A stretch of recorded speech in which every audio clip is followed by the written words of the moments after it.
আচ্ছা ধরো তো, যদি আমাদের কেউ এসে এই ঘরটার মধ্যে বন্ধ করে দিয়ে চলে যায়, তাহলে আমাদের কেমন লাগবে?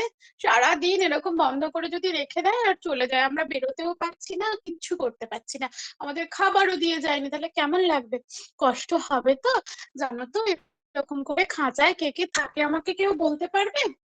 হ্যাঁ বলো দেখি। হ্যাঁ, চিড়িয়াখানায়, হ্যাঁ সবাই খাঁচায় থাকে, কিন্তু বাড়িতেও খাঁচার মধ্যে থাকে। কে থাকে, কারা থাকে বলো তো? হ্যাঁ ঠিক বলেছো, পাখিরা থাকে, তাই না?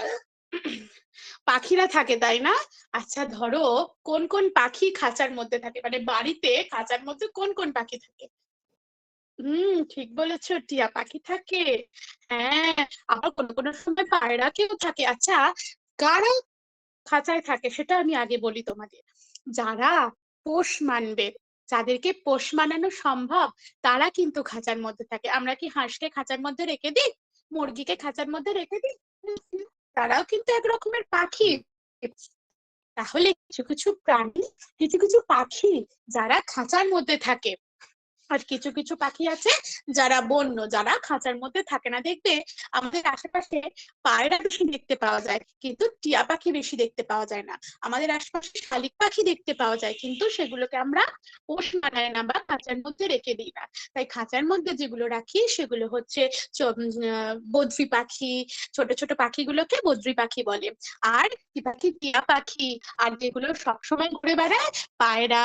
তারপরে কি বললে? হ্যাঁ ঠিক বলেছো, একদম ঠিক, ওই পাখিগুলো হচ্ছে বন্য পাখি, অর্থাৎ ঘুরে বেড়ায়, তাদেরকে খাঁচার মধ্যে আমরা আটকে রাখতে পারি না।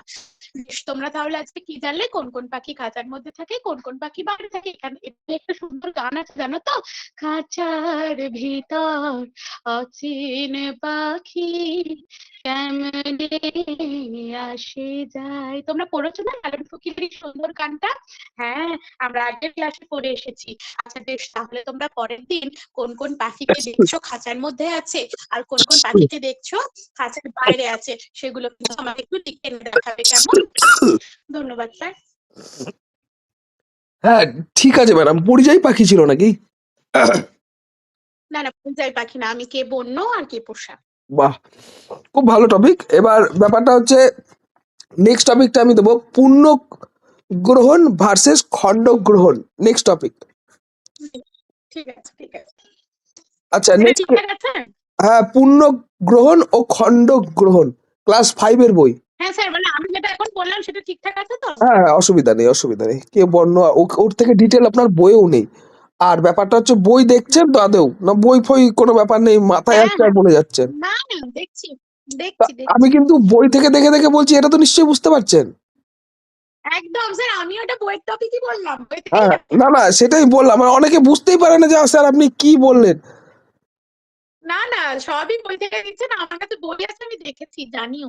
আচ্ছা, নেক্সট টপিকটা আপনি রেডি করেন না? আরেকটা টপিক দিয়ে দেবো হ্যাঁ, আপনাকে, কোনটা? আপনার জন্য দিয়ে আমার দিন, একটা দুটো হেভি দিয়ে দিন হেভি, ম্যাম, আমার একটু টাইম শোনেন না লাগবে। শোনেন না ম্যাডাম ম্যাডাম, আপনার জন্য আমার একটা হেভি টপিক হ্যাঁ, আছে, শুনবেন? কি কি কি কি? গীতালি সাইকেল। হ্যাঁ, মিতালি সাইকেল। গীতালি গীতালি আচ্ছা গীতালি বেশ। সাইকেল, এই টপিকটা হ্যাঁ, শোনান তো আবার মিতালি একটু। সাইকেল। আচ্ছা বেশ বেশ। দুটো টপিক দিয়ে দিলাম, একটু হ্যাঁ। টাইম লাগবে, হ্যাঁ। হ্যাঁ হ্যাঁ, আপনি তৈরি হ্যাঁ, আমি করেন। কাজ করতে করতে বলছি, একটু টাইম লাগবে, হ্যাঁ। আচ্ছা ঠিক ঠিক আছে। আছে, আমি অন্য কারোরটা শুনে আসি তাহলে। আচ্ছা বেশ।